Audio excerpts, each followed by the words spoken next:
प्रिय छात्रों, नमस्ते। मेरे चैनल पर आप पहले से हैं तो आपका हार्दिक स्वागत है, और आप नए हैं तो प्लीज़ इसको सब्सक्राइब करें और अपने दोस्तों को शेयर करें। आज मैं कक्षा 11वीं के अर्थशास्त्र की जो सेकंड नंबर की पुस्तक है, अर्थशास्त्र की इकाई 1 और अध्याय नंबर 2 कक्षा 11वीं के छात्रों के लिए हैं। ये CBSE भारतीय अर्थव्यवस्था का विकास में इकाई फर्स्ट का अध्याय 2 है, जो भारतीय अर्थव्यवस्था 1950 से 90 तक की इसमें बताई गई हैं। इसमें पंचवर्षीय योजना और कृषि उद्योग व्यापार के प्रश्न दिए गए हैं। इसमें परीक्षा की दृष्टि से मैंने पॉइंट टू पॉइंट सारी चीज़ बताने की कोशिश की है। इसको चाहे तो आप अपनी कॉपी में नोट भी कर सकते हैं और इससे परीक्षा की तैयारी कर सकते हैं। तो चलिए, आइए दोस्तों, मैंने इसके सभी प्रश्न बनाए हैं और उनके उत्तर देने की कोशिश की है। आप भी इन्हें नोट कर लीजिए, और परीक्षा की दृष्टि से ये IMP प्रश्न हैं जो परीक्षा में हमेशा आते रहते हैं। इस टाइप से मैंने इसमें कुछ पॉइंट बना करके आपको समझाने की कोशिश की है। तो आइए देखते हैं। ये देखिए, योजना की परिभाषा, जो प्लानिंग होती है उसकी परिभाषा मैंने दी है यहाँ पर। योजना इसकी व्याख्या करती है कि किसी भी देश के संसाधनों का प्रयोग किस प्रकार किया जाना चाहिए। योजना के कुछ सामान्य तथा कुछ विशेष उद्देश्य होते हैं जिनको एक निर्दिष्ट समय अवधि में प्राप्त करना होता है। जो प्लानिंग होती हैं वो योजना कहलाती हैं। ये योजना की परिभाषा हो गई। अब हम आगे चलते हैं। भारत में योजना को क्यों चुना, इसका ऐसा क्या कारण रहा कि इसको चुनना पड़ा भारत को। स्वतंत्रता के समय भारतीय अर्थव्यवस्था अपने सबसे खराब अवस्था में थी। सकल घरेलू उत्पादन मतलब GDP, राष्ट्रीय आय तथा प्रति व्यक्ति आय बहुत कम थी और बेरोजगारी बहुत अधिक थी। तो उद्योगों का विकास नगण्य था। कृषि क्षेत्र की स्थिति भी ठीक नहीं थी। संसाधन सीमित थे। इसलिए भारत के ने योजना को चुना, क्योंकि इसमें यह पता चलता है कि राष्ट्र में उपलब्ध संसाधनों का कुशलतापूर्वक और आर्थिक रूप से कैसे उपयोग किया जाए ताकि आर्थिक विकास की दरें और गति प्रदान करें। तो ये भारत में योजना का चुनने का मुख्य कारण रहा था। अब आइए दोस्तों, आगे देखते हैं हम कि योजनाओं के लक्ष्य क्या होना चाहिए। तो यहाँ पर मैंने लक्ष्य बताने की कोशिश की है। योजनाओं में जो लक्ष्य होना चाहिए वो समृद्धि, आधुनिकीकरण, आत्मनिर्भरता और समानता। सीमित संसाधनों के कारण प्रत्येक योजना में से लक्ष्यों का चयन करना पड़ता है जिनको प्राथमिकता दी जानी है। योजनाओं को यह सुनिश्चित करना होता है कि जहाँ तक संभव हो चारों उद्देश्य इसमें अंतर्विधित हैं। तो ये योजनाओं के लक्ष्य होना चाहिए। अब हम देखते हैं कि चमत्कारी बीज क्या होता है। तो चमत्कारी बीज या उच्च पैदावार वाली किस्में को बीज HYV खाद्यान्न के उत्पादन में वृद्धि लाने में सहायक होते हैं। इन बीजों का प्रयोग के लिए पर्याप्त मात्रा में उर्वरक की, कीटनाशक तथा निश्चित जल पूर्ति की आवश्यकता होती है। अब हम देखते हैं कि विक्रय अधिशेष क्या होता है। तो किसान द्वारा उत्पादन का बाजार में बेचा गया अंश ही विक्रय अधिशेष कहलाता है। विक्रय अधिशेष किसानों द्वारा उत्पादित कुल कृषि उत्पादन माइनस कृषि उत्पादन का स्वयं उपभोग है। तो ये हम इस प्रकार से इसको समझ सकते हैं। अब आगे आइए दोस्तों, हम कृषि क्षेत्र में लागू किए गए भूमि सुधार की आवश्यकता और उनके प्रकार की व्याख्या करेंगे। थोड़ा ये बड़े टाइप के प्रश्न हैं, इनको आप जरूर सुने और अपनी कॉपी में आवश्यकता होने पर नोट करें। स्वतंत्रता प्राप्ति के समय देश की भूधारण पद्धति में जमींदार, जागीरदार आदि का वर्चस्व था। ये खेतों में कहीं सुधार किए बिना मात्र लगान की वसूली किया करते थे। कृषि में समानता लाने के लिए भू सुधारों की आवश्यकता हुई, जिसका मुख्य ध्येय जोतों के स्वामित्व में परिवर्तन करना था। भूमि सुधार के प्रकार: मध्यस्थों की समाप्ति करना, जो मध्यस्थ लोग थे उनकी समाप्ति करना। भू सुधार का मुख्य केंद्र बिंदु मध्यस्थों जैसे जमींदार, जागीरदार की समाप्ति किया जाना था। इसके अंतर्गत वास्तविक कृषकों को भी भूमि का स्वामी बनाने जैसे कदम उठाए गए। और जोतों की चकबंदी और स्वतंत्रता प्राप्ति के समय भूमि के जोत छोटे और विखंडन थे। भूमि की अधिकांश सीमा का निर्धारण: इसका अर्थ यह है कि किसी भी व्यक्ति की कृषि भूमि के स्वामित्व की अधिकतम सीमा का निर्धारण करना है। इस नीति का उद्देश्य कुछ लोगों में भू स्वामित्व के संकेंद्रीकरण को कम करता था। तो कृषि क्षेत्र में लागू किए गए भूमि सुधार इसलिए आवश्यक था। अब हम देखते हैं कि हरित क्रांति क्या है, इसे क्यों लागू किया गया और इसे किसानों को कैसे लाभ पहुंचा। तो देखिए दोस्तों, एक बहुत बड़ा कदम था ये।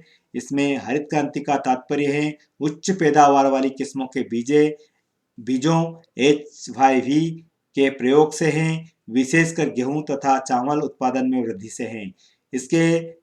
इससे इसलिए लागू किया गया क्योंकि स्वतंत्रता के समय देश की 75% जनसंख्या कृषि पर आधारित थी। इस क्षेत्र के उत्पादकता बहुत ही कम थी क्योंकि पुरानी प्रौद्योगिकी का प्रयोग किया जाना था और अधिकांश किसान के पास आधारित संरचना का नितांत अभाव था। भारत की कृषि मानसून पर निर्भर है। यदि मानसून स्तर कम होता है तो किसानों को कठिनाइयाँ होती हैं क्योंकि उन्हें सिंचाई सुधार उपलब्ध नहीं था। यह सुविधा कुछ ही किसानों के पास थी। उच्च पैदावार वाली किस्में के बीच HYV का प्रयोग से खाद्यान्न के उत्पादन में उल्लेखनीय रूप से वृद्धि हुई है तथा हरित क्रांति काल में किसानों द्वारा गेहूं तथा चावल अतिरिक्त उत्पादन का अच्छा खासा भाग बाजार में बेचा गया था। भारत ने अनाज में आत्मनिर्भरता तथा आत्मविश्वसनीयता प्राप्त की थी। तो दोस्तों, हरित क्रांति और इसे क्यों लागू किया गया, ये मैंने पूरा बताया है। इसे आप जरूर नोट डाउन करें और रिवीजन करें। आप देखिए दोस्तों, आगे हम बताते हैं क्या रोजगार सृजन की दृष्टि से योजना उद्देश्य के रूप में आधुनिकीकरण विरोधाभास पैदा करता है। क्या ये शब्द सही है या गलत है? तो नहीं करता है, क्योंकि रोजगार सृजन की दृष्टि से योजना उद्देश्य के रूप में आधुनिकीकरण के विरोधाभास पैदा नहीं करता, बल्कि आधुनिकीकरण तथा रोजगार सृजन दोनों सकारात्मक रूप से संबंधित है। नई प्रौद्योगिकी को अपनाकर वस्तुओं और सेवाओं के उत्पादन को बढ़ाना ही आधुनिकीकरण है। उदाहरण के लिए, किसान पुराने बीजों के स्थान पर नई किस्म के बीज का प्रयोग कर खेती की पैदावार बढ़ा सकता है। उसी प्रकार एक फैक्ट्री नई मशीन का प्रयोग करके उत्पादन बढ़ा सकती है। इससे रोजगार सृजन के अवसर में कटौती नहीं होती, बल्कि यह श्रम शक्ति को बढ़ावा देती है। जरूरत इस बात की है कि मानव संसाधन का प्रशिक्षण होना चाहिए, ट्रेनिंग होना चाहिए, तभी जाकर के इस योजना का लाभ उनको मिल सकता है। तो हम कह सकते हैं कि रोजगार सृजन की दृष्टि से योजना उद्देश्य के रूप में आधुनिकीकरण विरोधाभास नहीं है। ठीक है, अब आगे देखते हैं भारत जैसे विकासशील देश के रूप में आत्मनिर्भर का पालन क्यों आवश्यक है। अभी भारत सरकार के द्वारा भी एक आत्मनिर्भर भारत बनाने के लिए बड़ी योजना चल रही है और बड़े काम हो रहे हैं। तो इसी तारतम्य में भारत जैसे विकासशील देश नियोजन उद्देश्य के रूप में आत्मनिर्भर का पालन करना आवश्यक था। इस नीति को विशेषकर खाद्यान्न के लिए अन्य देशों पर निर्भरता कम करने के लिए आवश्यक समझा गया। यह भी अधिकांश की आयात खाद्यान्न विदेशी प्रौद्योगिकी और पूंजी पर निर्भर किसी न किसी रूप में हमारे देश की नीतियों में विदेशी हस्तक्षेप को बढ़ावा हमारी संप्रभुता में बाधा डाल सकती थी। तो इसलिए भारत जैसे विकासशील देश के रूप में आत्मनिर्भर का पालन करना पड़ा। अब हम आगे देखते हैं कि योजना अवधि के दौरान औद्योगिक विकास में सर्वाधिक क्षेत्र को अग्रिम भूमिका क्यों सौंपी गई। तो स्वतंत्रता प्राप्ति के समय, जिसमें उद्योगपतियों के पास हमारी अर्थव्यवस्था के विकास हेतु उद्योगों में निवेश करने के लिए अपेक्षित पूंजी नहीं थी और इतना बड़ा बाजार भी नहीं था जिससे उन्हें मुख्य परियोजना शुरू करने के लिए प्रोत्साहन मिलता। यद्यपि उनके पास ऐसा करने के लिए पूंजी भी थी, तो इन्हीं कारणों से राज्यों को औद्योगिक क्षेत्र को प्रोत्साहन देने में व्यापक भूमिका निभानी पड़ी। इसके अतिरिक्त भारतीय अर्थव्यवस्था को समाजवाद के पथ पर अग्रसर करने के लिए योजना में यह निर्णय लिया गया कि सरकार अर्थव्यवस्था में बड़े तथा भारी उद्योग का नियंत्रण करेगी। तो दोस्तों, ये हो गया हमारा योजना अवधि के दौरान औद्योगिक विकास में सार्वजनिक क्षेत्रों को अग्रिम भूमिका सौंपी गई थी। अब हम देखते हैं कि इस कथन की व्याख्या हम करें कि हरित क्रांति ने सरकार को खाद्यान्नों के प्रमाण द्वारा विकास सुरक्षित भंडार बनाने के योग्य बनाया ताकि वह कमी के समय उसका उपयोग कर सके। तो बिल्कुल बात सही है, क्योंकि हरित क्रांति के कारण खाद्यान्न में उत्पादन में वृद्धि हुई। आधुनिक तकनीकी के प्रयोग से उर्वरक, कीटनाशक तथा HVI मतलब उन्नत बीज का व्यापक उपयोग से कृषि उत्पादन तथा प्रति कृषि उत्पादन भूमि उत्पादन में वृद्धि हुई। इसके अतिरिक्त बाजार व्यवस्था के विस्तार और मध्यस्थों की समाप्ति तथा ऋणों को सरल उपलब्धता किसानों को विक्रय अधिशेष प्राप्त करने में सक्षम बनाया गया। इसी कारणों से सरकार पर्याप्त खाद्यान्न प्राप्त कर सुरक्षित स्टॉक बना सकी, जिससे खाद्यान्नों की कमी के समय प्रयोग किया जा सकता है। तो ये कथन की व्याख्या हो गई। अब इसको आपको ध्यान से देखना है। अब आगे आते हैं कि हरित क्रांति के बाद भी 1990 तक हमारी 65% जनसंख्या कृषि क्षेत्र में क्यों लगी रही। तो भारत में 1950 से 90 की अवधि में यद्यपि जीडीपी में कृषि के अंशदान में भारी कमी आई, पर कृषि पर निर्भर जनसंख्या के अनुपात में नहीं, जो 1950 से 67.5% थी और 1990 तक घटकर यह 64.9% हो गई। इस क्षेत्र में इतनी उत्पादन वृद्धि को न्यूनतम श्रम में प्रयोग द्वारा संभव थी। फिर इस क्षेत्र में इतनी बड़ी संख्या में लोग के पास रहने की क्या आवश्यकता थी। इसका उत्तर यही है कि उद्योग क्षेत्र और सेवा क्षेत्र कृषि क्षेत्र में काम करने वाले लोगों को इन्हें नहीं खपा पाए। अनेक अर्थव्यवस्था इसे 1950-90 के दौरान अपनाई गई नीतियों की विफलता मानते हैं। और आगे है दोस्तों कि औद्योगिक नीति प्रस्ताव 1956 में निजी क्षेत्र का नियमन क्यों और कैसे किया गया। तो मैं यहाँ पर पढ़ के सुना रहा हूँ आपको। औद्योगिक नीति प्रस्ताव 1956 के अंतर्गत निजी क्षेत्र को लाइसेंस पद्धति के माध्यम से राज्य के नियंत्रण में रखा गया।